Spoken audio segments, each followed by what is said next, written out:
Not-A-Critic here. All material in the video used is owned by the corresponding copyright holders. Not-A-Critic does not own or claim to own the copyright. Please help support the filmmakers and those involved with the development of said work by purchasing a copy to enjoy.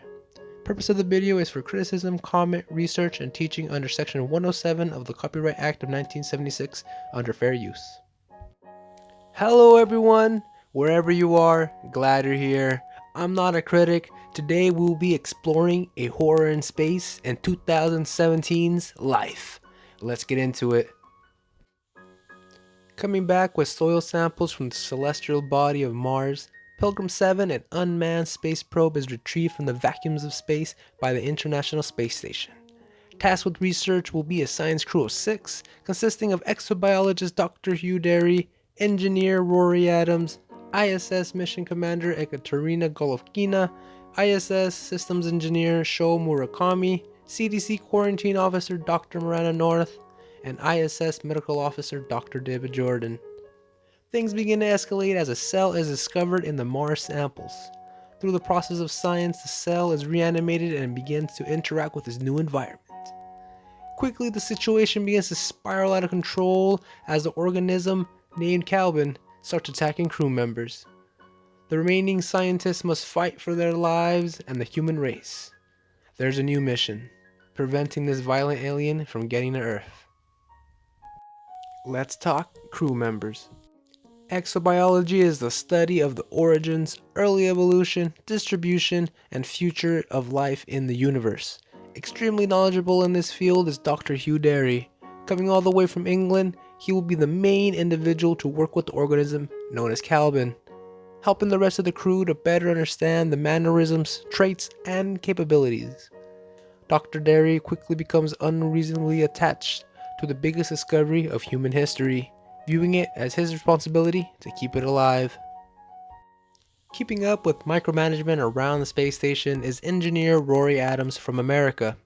Tasked early on with retrieving the Pilgrim 7 space probe via giant robot arm, also having unique relationships with each teammate, being outgoing, and combined with a good sense of humor. Adam quickly gains concern with the mystery being on board, making sure to keep a lookout for any sign of trouble. As events begin to unfold, turning for the worst, he would put himself in risk to save a crewmate. Holding everything together in an orderly fashion will be the responsibility of the I.S.S. mission commander Ekaterina Golovkina, a well-trained Russian cosmonaut holding a zen-like state in even the scariest of situations, keeping communications as long as possible with Earth, knowing that in this specific situation requires more resources. Never forgetting her position, without a second thought, even putting herself out in the open vast voids of space to reconnect communications. Up against an unknown creature from hell, Golovkina shows that humans won't go down so easily. A commander I would stand behind any day. Sitting second in command will be Sho Murakami as systems engineer, a quick-witted individual from Japan, recently becoming a new father, his wife on Earth, and him about 400 kilometers away in space. Love for his family will play a part by giving strength and motivation to push on in this wicked situation. Keeping one step ahead of Calvin, Sho shows amazing knowledge of sensors, equipment, and layout of the ISS. Strong pros, but will it be enough? The newest addition to the station will go to Dr. Miranda North, a member of the Center for Disease Control, specializing in quarantine. Making sure everything is at least 3 firewalls deep in safety. She has a stern attention to detail, trying to stay ahead of any potential locations for failure, reminding everybody the importance of maintaining protocol. Coming from the same land as Dr. Hugh Derry of England, Dr. North is not someone to mess with, that will fight till the end for what she believes. Dr. David Jordan is the medical officer of the International Space Station. Going 473 days strong in space, a very humble gentleman, always looking out for everyone else on board, making sure they stay at top peak performance while neglecting his personal pains and discomforts in the process. Being a somewhat relic of the earlier time in space, we can see Dr. Jordan rocking his old style issue space suit throughout the different scenes in the film. Playing to his advantage in this horror will be his outstanding ability to know where and what everything is in the station, using this knowledge to come up with brilliant solutions. This wholehearted man puts himself in harm's way, never turning down a chance to show the icky monster what an American can do. Now that we've gone through the list of the crewmates aboard the International Space Station, I want to take the next couple of minutes to introduce the top scenes of the film Life. At the start of the film, the ISS team is revealed. From the commander, the engineer, the exobiologist, CDC specialist, and medical officer. This scene is shot carefully to deliver a beautiful representation of how zero gravity would be in space. Also revealing the different compartments around the ISS, their purpose, and many of these locations coming back later on to play significant roles in the film.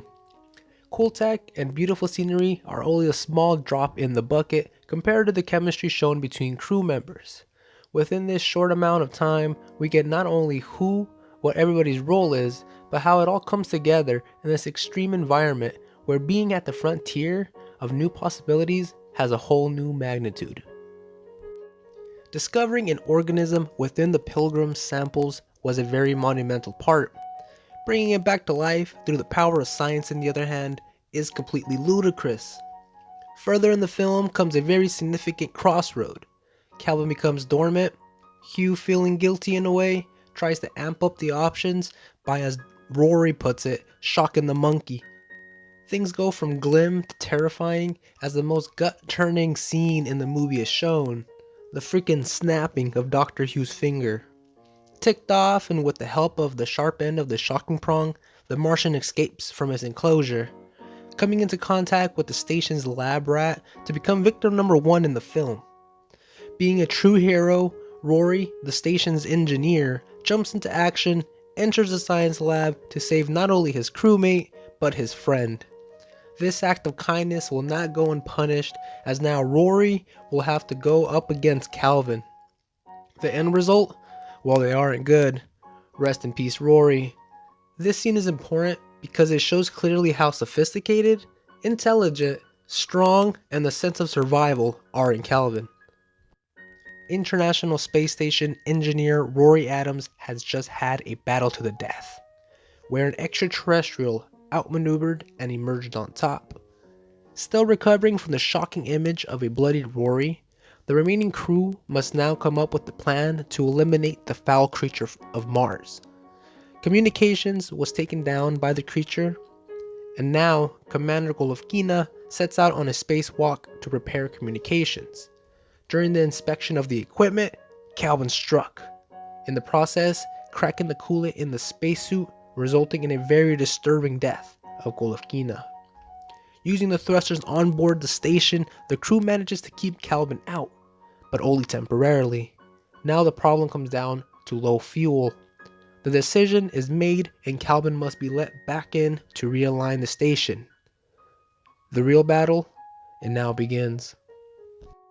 Quarantine expert Dr. Miranda North and medical officer Dr. David Jordan are the only ones left from the crew of 6. Dr. Hugh Derry became a blood bag for Calvin and perished. Second in command, Dr. Sho Murakami, brutally attacked, as well as the rescue crew sent from Earth. Calvin is now roaming the ship, growing in mass, showing great intelligence in every situation. Hope is but lost. The ancient instinct of escape and self-sacrifice are the only remaining options. Escape Pod A will be reserved for Dr. David Jordan and the creature. Their trajectory is deep space. Escape Pod B will be occupied by Dr. Miranda North, pointed towards Earth. In the end, faith shall play the ultimate role in this sequence of events. Forces beyond the controls of any mortal. For in the end, the roles of the escape pods are reversed, and to the victors comes the spoils.